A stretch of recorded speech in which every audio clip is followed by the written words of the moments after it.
Uh-oh.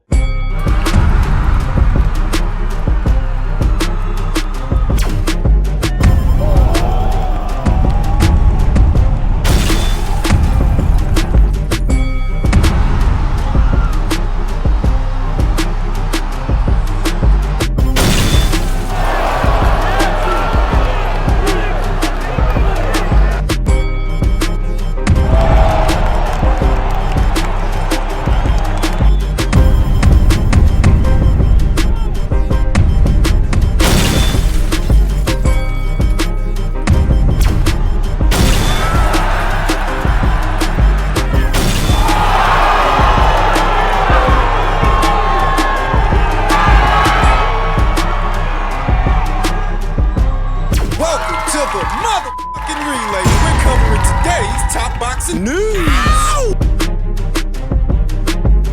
Okay, we'll start with this. Our continued coverage of all this past weekend's action. Last night in El Paso, Texas, unbeaten Stephanie Han knocked out Hannah Turlup to become the lightweight division's WBA champion. WBA title that Katie Taylor used to hold up until she became undisputed at 140 and decided to stay up there. So you can see it clear as day. They were feeling each other out in the first round. Both women decided to let their hands go, but it was a counter right hand that spelt the end for Hannah Turlup. Counter right over the top to the temple. 3 more to finish the job, 3 more to seal the deal. And boxing fans see world champions crowned all the time, spread across many weight classes in the men's divisions and the women's, so it's never going to mean as much to them as it will to the fighter themselves. The fighter, Stephanie Han, that debuted as a professional in late 2021, October, at age 31, starting off a boxing career at that age. There's a lot of uncertainty. A lot of question marks. Did you wait too long to take on this challenge to start off a boxing career? I mean, I can think of some fighters that have been in it longer than Stephanie Han that never even so much as fought for a world title, let alone won one. A lot of fighters whose careers were left in limbo by the alphabet organizations themselves, and some that secured the position, the mandatory position, but still never got their shot at the big time, where Stephanie, It was kismet. the stars aligned for her to not only get this opportunity, but make the most of it, as she is now WBA lightweight champion, joining that pantheon of champions: Beatrice Ferreira, Carolyn Dubois, Terry Harper. Now Stephanie Han, 10-0 with 3 KOs. The prediction stuck ahead of the fight. I was confident Stephanie would have what it takes to get Hannah Turlup out of there and win this title, win this belt. Momentous occasion for her, but it only gets more difficult from here on out, because now you're going to have a host of contenders looking to challenge you for what you've got, and you've got your fellow champions to worry about as well. They're going to want to take that title from you as well. Heavy is the head that wears a crown. So now the 4 alphabet titles are split 4 ways between 4 fighters at 135 pounds. Would seem that Stephanie Han got a pretty good turnout for this fight in her native El Paso, Texas. Stephanie Han of the Fighting Hans, well-known family in that part of the country. Jennifer Han, former IBF featherweight champion. Stephanie Han, Newly crowned WBA champion. the difference is between them, because they may come from the same fighting family, but they're very different fighters. I remember that Jennifer was more of a fence and finesse fighter, a cerebral fighter, a mover, a jabber, whereas Stephanie's the opposite. She's a heavy artillery fighter, wants to punch, wants to hurt you. She hurt Hannah Turlup yesterday. There does seem to be a respectable punch there. Stephanie has respectable power. I think that's kind of cool that they both come from the same fighting family, but they have their differences, their nuances, their subtleties. That's pretty cool. So the prediction stuck. Stephanie Han is now WBA champion, and we'll see what the rest of the year holds for her. Over to Saudi Arabia. To the men's middleweight division, where WBC champion Carlos Adames successfully defended his title against Hamza Shiraz in a manner of speaking. That at minimum, he didn't lose his belt, he got to leave Saudi Arabia with his champion status intact. Let's talk about what we saw. I didn't think Carlos was going to win this fight. I thought that Hamza was going to knock him out. This was one prediction that I got wrong. Start of the fight, Hamza was doing all the right things against the smaller, stockier fighter, just keeping that jab in front of him and moving while he does it, not holding his feet, maintaining a good bit of space between himself and in advancing Carlos Adames, who wanted to close the distance, get in close, and let some punches go. Hamza was making it hard for him to do that, at least at the start, by consistently keeping that lead hand out there. But after a while, it did get monotonous. Repetitive and predictable that Hamza's not really capitalizing off what opportunities are there to catch Carlos coming in. Catch him with something hard. Hamza is a very strong puncher. Going into this fight, he was coming off of a 15-round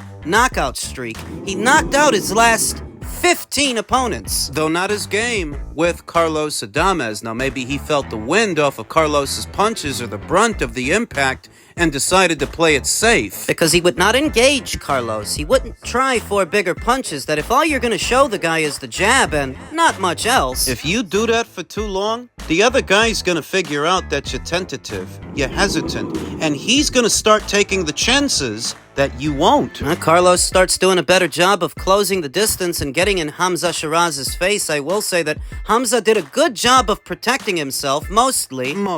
Carlos is getting in with an occasionally good shot here and there, but what was consistent is he's the one doing most of the work. That now he's the busier fighter in the fight. He's backing you off and pushing you around and letting punches go. And even though you're blocking these punches, some are getting in, some aren't. What's consistent is he's willing to engage, and you're not. Just not doing enough to keep this guy off and take the fight to him. As they say, you have to take the title from the champion, and Hamza Shiraz didn't seem to want to do that. Oh no, he shat it. Three judges couldn't decide between them. It's not a world title belt around your shoulders. Just your immediate reaction, Hamza. No, it's just one of them things, isn't it? First of all, massive thanks to my Allah for allowing us to be here today, allowing me to be on this stage. Listen, at the end of the day, I'm an overachiever, you know what I mean? I'm an overachiever. I'm very blessed. But yeah, we'll go back to the drawing board with Ricky and we'll fix our errors. Frank Warren pointed out there might be a hand injury there. Yeah, no excuses. I've got a hand injury, but listen, that's got nothing to do with the outcome of the fight. Commiserations. No worries, thank you. So most will agree that Hamza Shiraz was very fortunate to walk away with his unbeaten record intact, as it looked a lot like he lost that fight. Lost it to Carlos by, I don't know, maybe 8-4? Most people scored that fight to Carlos. The judges scored it a draw, and even worse optics. The fans spotted Turki Al-Sheikh saying to Hamza Shiraz in his corner with just 2 rounds to go in the world title fight that he was down, as it was scored a controversial majority draw. So what that reminded me of was when Floyd Mayweather was ringside for one of Gervonta Davis's fights. And he basically did the same thing. He ran to the corner and told him he was down. That he was behind 1 or 2 rounds or something like that. For all those individuals saying that there's a conflict of interest there in Turkey running to Hamza's corner. Were they clutching at their pearls when Floyd Mayweather did the same thing, as they are pointing to Turkey's seat in all of this, that he is the event coordinator, he's the orchestrator? Is that not inappropriate? I'd say no more inappropriate than Floyd doing the same thing. Were you clutching at your pearls when he did that? And what about when Rolly Romero scored a TKO stoppage over Ismael Barroso with punches that didn't even land? Literally, punches that did not make contact. That if what you're now telling yourself is there's something fishy going on over there, it's no more fishy than what we've been seeing over here. Just cut the crap. Your issue isn't funny business in some other part of the world, say Saudi. There's funny business all over the sport of boxing, in the UK, in the US, sometimes in Australia. There's funny business, and your issue ain't the funny business. You're used to funny business by now. What you're not used to is somebody else being in control. That's what you're really at odds with. Not the funny business, but who's in the driver's seat? Should Carlos Adames have been awarded the decision? Yes. But at least they didn't rob him. That is, at least they didn't rob him of his WBC title. His champion status is still intact, and they may offer him some recompense by bringing him back to Saudi for, say, a unification with Yanni Bekalim Kanalai. Maybe. And if he doesn't want to go back, if the entire experience has left a bad taste in his mouth, then don't go back. Don't go over there. Stay right here in the United States where you ain't been doing nothing anyway. Where the PBC ain't been spending no money to push you or promote you or put you in a big fight. Just stay put. Stay where you are. Do what you want. It's a free country. Though if you do, I don't see how you're gonna get it a decent-sized purse, a big bag, when you ain't no ticket seller, you don't even main event your own shows, you're an undercard fighter. There's really no money in you fighting your PBC stablemate, Irresponsible Lara. Not that the PBC were putting that together, because so far you've reigned parallel to each other as champions, and they haven't even tried to make that fight. I don't really think they're going to, and if they did, what would it generate?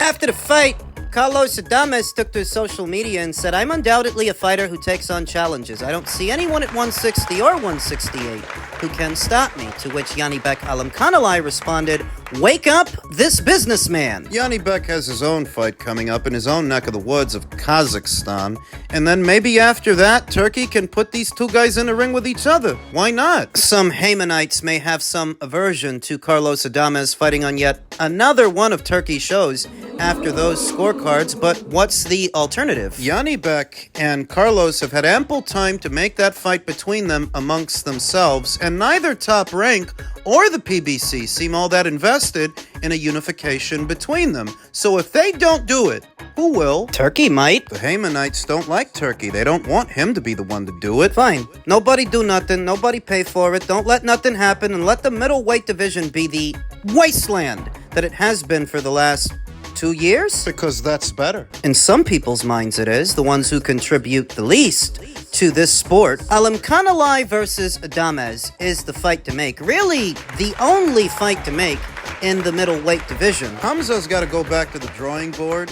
I think he let a lot of us down. I thought he was going to knock Carlos out. Credit to Carlos for being more game and more ballsy than Hamza Shiraz. Credit to him. He's still WBC champion, for better or worse. Men's heavyweight news.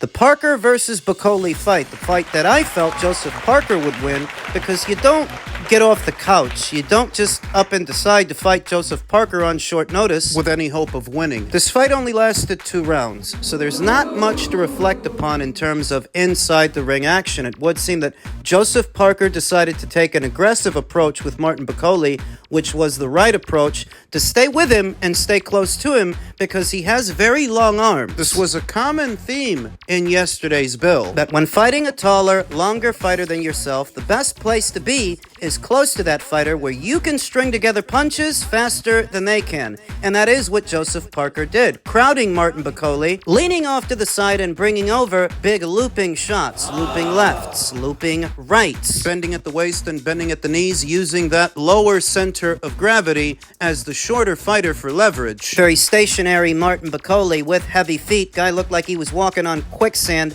Couldn't get out of the way fast enough of Joseph Parker's onslaught. Joseph took a very aggressive approach, and it was a looping right hand over the top, on the top of his head, that did him in. That put him down. Goes down, seems unable to beat the count. His equilibrium was off. I saw Billy Nelson, Martin's handler, rush to the corner to stop the thing, to wave it off. Steve Gray waved it off. And as quick as it took for Martin Bakole to stand in for Daniel Dubois, that's about as quick as this fight was over. I don't know how many of you out there expected that this would be the outcome, that Joseph Parker would prevail against yet another would-be boogeyman. But I picked him to win this one, and he exceeded my expectations. I had him winning a points decision. He went a step further and won it by way of knockout. So that's 2 bogeymen down, 2 in Zhilei Zhang and now Martin Bakole, who you could tell he decided to take this fight on short notice. Such short notice, 1, because of the money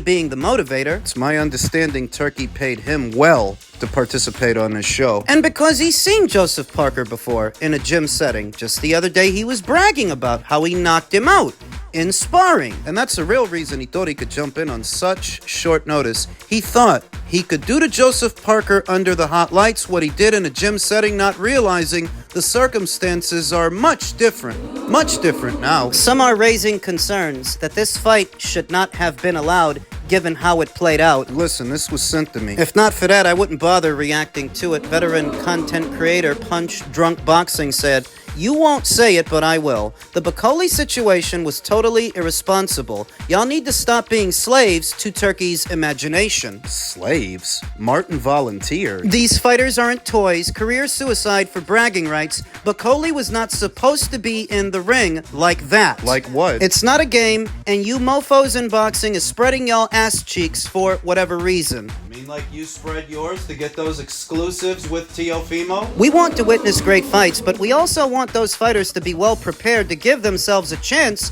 to showcase their greatness. No promoter would have done that in their own show. Yes, they would have. But because of unlimited funds, you guys are being slaves. He knows nothing about building a career. Promoters and media and boxing personnel with access to Turkey's ear, y'all need to tighten up. No, you need to lighten up, because according to Charlie Parsons, who caught up with Martin Bakole earlier today, he went shopping. You understand that? He went shopping. He's not on his deathbed. He doesn't need you to cry him a river. He's a grown man. And according to Charlie Parsons, after spending a bit of time with Martin Bakole today, I just can't find any way to disagree with him taking the fight. He earned a fortune. Did you catch that lunch truck? He earned a fortune, spent all day buying designer gear at the mall, rolled the dice and gave it a go. The card needed a savior from nothing. Fair play. It's the same with Josh Padley, who stood in on short notice. Somebody needs to ask these content creators that claim to be boxing fans, why do you think boxing is heralded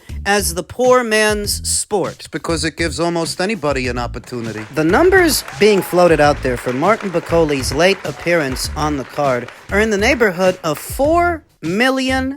Understand? For 2 rounds of work. Understand? Mr. Moonshine mentioned career suicide. Career suicide. To whose career are you referring to? Because you can't be referring to Martin's. As Turkey Al Sheikh has ensured, he's going to bring him back for yet another ginormous payday, another big opportunity. So when you talk about career suicide, you can't be talking about his. It seems to me that you're just searching for something to complain about, because Turkey's entry into the sport and what he's doing is the opposite of what content creators like you predicted. You predicted that it would be Al Heyman that saves boxing. I didn't forget. The reason I didn't is because of how absolutely ridiculous that prediction was. How is Al Heyman, of all people, going to save boxing when all he seems to be doing is chasing the major networks away? Don't you remember in 2023? This guy told the world Al Heyman's gonna save boxing. That's the year that Showtime gave them the boot. Seems to me he's just another disgruntled American, that one of the familiar faces here in the United States ain't the one calling the shots, that He doesn't like the idea of a foreigner being in the driver's seat. But your old buddy's in pretty tight with Turkey, ain't he? And you go by whatever Teofimo says, don't you? Ain't that your pal? While you're trashing Turkey Al Sheikh for what he's doing in the sport of boxing, does that also apply to what he means to do with Teofimo? Do you suggest that he not enter into a partnership with him? Since you don't like Turkey, since he's so irresponsible. What do you advise? In all of your boxing wisdom, your knowledge, What do you advise? no, I think that yesterday's card delivered in all the ways that it promised to, but that's not enough for some people, because for some people, it's all about who's putting on the show instead of what's in it. It's more about the wrapping paper than the gift, if that makes sense. So oftentimes it doesn't when it involves the American boxing scene.